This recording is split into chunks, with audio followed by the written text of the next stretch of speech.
real talk, if you're trying to get better as a programmer, you're trying to, figure out what to do. Obviously, if you don't explore new technologies within 5 years, you're going to have kind of a lot of atrophied skills.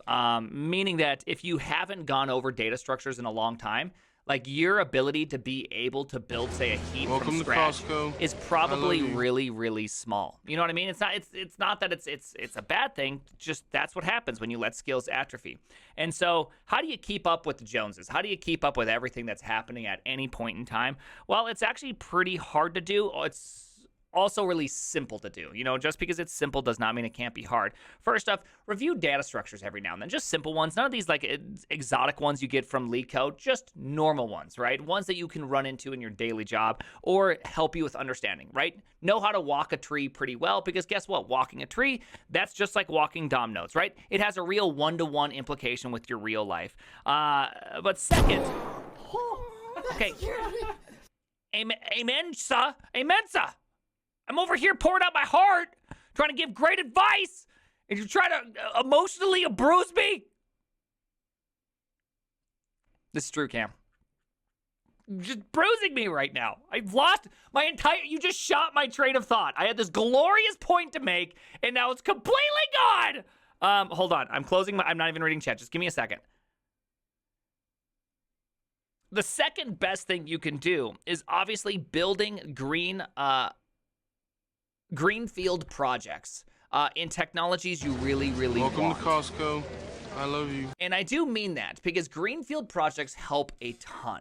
They're going to just expose you to things in really non-annoying environments. And what do I mean by non-annoying environments? Like, press 1 in the chat if you've ever had to maintain a bigger project and you wanted to add, like, say, a small feature. And the small feature, which in a Greenfield should have taken you 20, 30 minutes, but during a big project, it takes you literally like 2 weeks, right? And here's the deal. The reason why that exists and why that's so annoying is that just doing anything in these larger abstracted environments are super painful. And so learning... Welcome to Costco.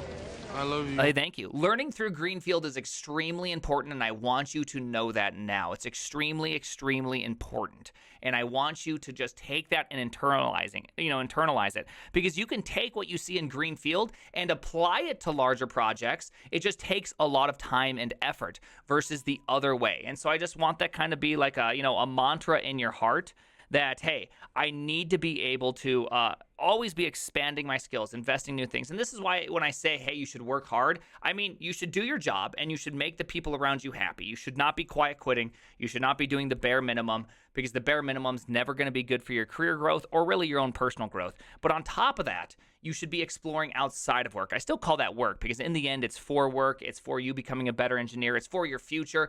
I don't know what you call it. Replace it with whatever words you would like. And just taking that and spending some time outside and exploring these new tech, because when a problem arises at your job that requires somebody with experience outside of the current domain of the job, you're going to be that person more often than not, because you're exploring other things. When your team comes across hurdles, you don't need Bob from the back end to tell you what to do. Instead, you can just be like, oh, we got to do these 4 things. Don't worry, I got it. Hey, yeah, I know where it's at. I know how to get into the code base for the server. Don't worry, I'll take care of these things. You just know, and you can move fast. And honestly, it's going to make a huge difference in your life. You know what I mean? It's just going to make a big difference in your career, in your ability, in your confidence. Just seeing more things makes a huge difference, because I know so many of you struggle with this idea of confidence, right? You're just internally feeling like you don't belong, you don't fit, you have imposter syndrome. Welcome to Costco. I love you. Hey, thank you. Tier 3, let's go. I do mean that. I appreciate that.